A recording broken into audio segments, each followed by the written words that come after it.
There are many mistakes that you could be making right now that is slowing down your grinding speed. So in this video I'll be going over 10 common mistakes that you could be making. Alright, now let's begin. Alright, the first mistake I see many players make is not using a good fruit. There are currently 39 fruits in the game, and it might be even more if you're watching this video in the future. Out of those 39 fruits, only like 12 of them are good for grinding. Good fruits for grinding are any elemental type fruit, and the Buddha fruit. Obviously you might not be watching this video for grinding levels. You might be watching this video for mistakes you might be doing when grinding fruit mastery. So obviously this mistake wouldn't make sense if you're trying to grind fruit mastery, so you can skip this section. Now that you know this video covers mistakes for all grinding types and not just levels, hopefully I won't get comments like Venom is also good for grinding bro. For grinding levels, the main fruit you should be using for efficient grinding is either Buddha or fruits like Kitsune/D-Rex.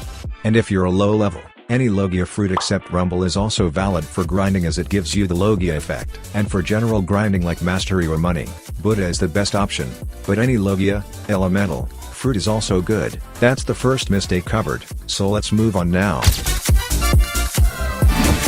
Alright, the next mistake isn't that bad, but it can save your fingers when grinding, and it's using an auto clicker. Yeah, it's pretty much what it sounds like. It clicks for you. You can get an auto clicker by just downloading one from Google. I would recommend getting the OP auto clicker one. It's free. I'm pretty sure you can also get auto clickers on mobile from your app store, but I don't think it's too practical, so this mistake is mainly for PC players. Also, auto clickers will click much faster than you would, so you'll also be attacking faster, which is a great bonus. Now let's move on to the next mistake. Alright, now this mistake is for grinding levels, so you can skip this section if you're already max. Now that you know that, here's the mistake lots of players make when grinding levels, and it's grinding the wrong leveling quests. Not every quest is good for grinding. A good example of this are the NPCs at the Colosseum Island. This island is completely horrible for grinding as the NPCs are super spread out, and the gladiator NPCs don't even render unless you go over their spawn location as you're seeing in the gameplay.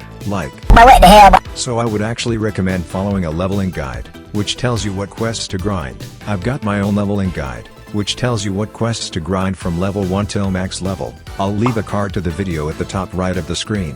Now let's move on to the next mistake. Alright, so the next mistake is not learning how to use macros. I mean literally with a macro you can AFK grind pretty much everything. I only knew about macros later on in my journey, so I spent quite a lot of time grinding mastery. I mean literally, with a macro you can save days worth of grinding. Now what is a macro, you may be asking? Well, a macro pretty much automatically does a set of actions for you. So if you wanted to AFK grind mastery on your Kitsune fruit, you would stand on an elevated spot like this so you can't get hit. Then you would use the macro to automatically use the C move for you. Yeah, pretty nice. Now a macro I'd recommend using is Tiny Task. It's super easy to use and you won't get banned for using it. Once you download and open Tiny Task, just press the record button, do the set of actions you wanted to do, and then stop recording. So if you want to AFK grind Dragon Mastery, you would just record using the Z move, then stop recording, then press the play button and it'll keep doing those set of actions, in this case, pressing the Z key, till you want to stop it. Also make sure you tap on this button and turn on continuous playbacks so it doesn't stop after one rep. Learning how to use Tiny Task isn't just useful for Blox Fruits, you can also use it for Anime Vanguards, Pet Simulator 99, and many other games. Now that you know that, let's move on. Now the next mistake is something I see many players make, and it's not using a good accessory. There are lots of accessories in the game, but only a few actually give good buffs. Lots of people pick accessories based on their look, which is fine if you're not grinding. But if you are grinding, you need to pick a good accessory. I only recommend a Hunter Cape accessory for grinding. It gives 10% more damage on swords, guns and fighting styles, you move 80% faster, and you get plus 750 health. Yeah, really nice buffs, and it's pretty easy to get as you just need to defeat an elite pirate and you'll have a pretty high chance of getting it. And for other Cs, I recommend Black Cape for the first C, and the Swan Glasses for the second C. So yeah, make sure you use the correct accessories when grinding. Alright, this next mistake is pretty similar to the mistake of grinding the wrong leveling quests that I covered earlier, except this one applies to grinding mastery, money, etc. Many people just grind mastery from the highest leveled mobs in the game, in this case the mobs at the Tiki Outpost Island, Final Island, But the mobs at the Tiki outpost aren't efficient to grind, even though they give the most amount of mastery per kill since they're the highest leveled mobs in the game. Mobs I would recommend grinding are the cookie crafters at the Cake Land. They spawn close to each other, and when you defeat all of them you can then go up here and defeat these mobs, so you don't have to waste your time waiting for the cookie crafters to respawn. This also applies to other seas if you're not max level yet. It's better to grind mobs that are easier to grind even if they give a bit less mastery than the highest leveled mobs for your level. Now let's move on to the next mistake. Alright, the next mistake is about server hopping, and it's kinda crazy that so many people don't utilize this. Instead of waiting for a boss to respawn, you can literally swap servers till you find one where the boss is spawned. Like if I wanted to grind the Cake Queen boss to get the Buddy Sword, instead of just waiting for her to spawn I can just swap servers till I find one where she's spawned. It might sound obvious to experienced players, but it's surprising how many people don't do this, especially players on their first playthrough. And just like that, I found a server where the Cake Queen is spawned, instead of just waiting 30 minutes for her to spawn. Also, Blox Fruits has a built-in server hopping system, so you don't need to leave the game and rejoin. Just tap on this button at the top left of the screen and you'll see a list of servers to join. It's typically supposed to look like a server button, so I don't know why it just looks like a circle. Anyway, using the server button is much faster than leaving and rejoining the game, so make sure you utilize that. Also, if you can't see the server button, it's probably because you're on console. Console players can see the button. Anyway, let's move on to the next mistake. Alright, the next mistake is not using a private server. Without a private server it is pretty much impossible to AFK grind due to bounty hunters, and grinding will be more peaceful since bounty hunters won't be after you. You also won't have people grinding at the same island as you, meaning you don't have to contest them trying to defeat the mobs before them. Now I know what you're thinking.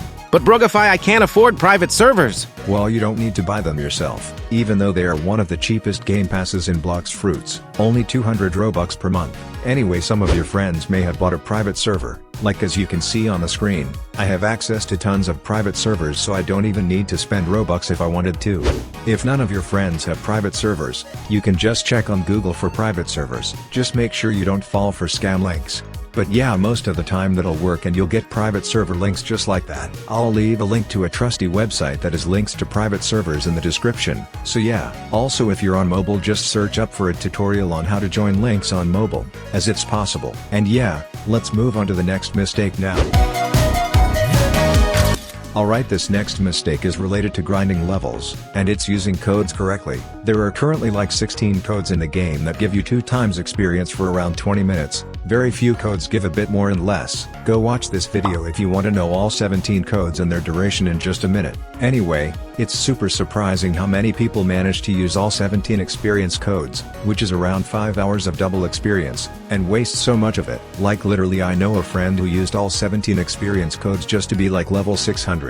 That was a huge mistake, as if you use the XP codes wisely, you can preserve them till like level 800 or even higher. Now, how do you preserve them without just using them all at once? Well, use them one by one, and when you use one XP code, grind as much as you can till the boost ends. Do not use an XP code if you think you're gonna waste it, like if you're gonna get race V3, which typically takes like 10 minutes or more, so you'd be wasting the XP boost. Also, I'd typically recommend using only 40 to 50% of the codes in the first C, then the rest in the second C, since there's no way you can preserve it all the way to the third C. So yeah, pretty much don't use all your XP codes at once, and use them only when you need to. So try to grind as much as you can without the codes. If it gives you motivation, just keep in mind that when grinding without X2 experience, you'll pretty much be getting 2-3x more money than you would with the XP boost. The reason for that is because with 2x experience you'll be doing less leveling quests, so you'll be getting less money. For example, if you wanted to grind 10 levels without 2x experience, you'd have to do 10 leveling quests,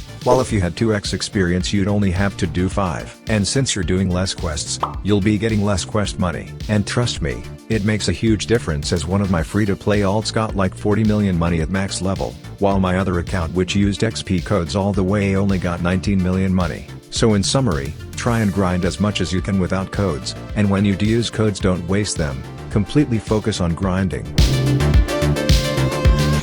Alright, the final mistake is once again related to grinding levels, and it's using a good build. Many things make a good build, but since this video is related to grinding, I'll be telling you key points that make a good grinding build. Firstly is the fruit, which is the most important part of a build. You're gonna want to primarily get Buddha, as it's the best option.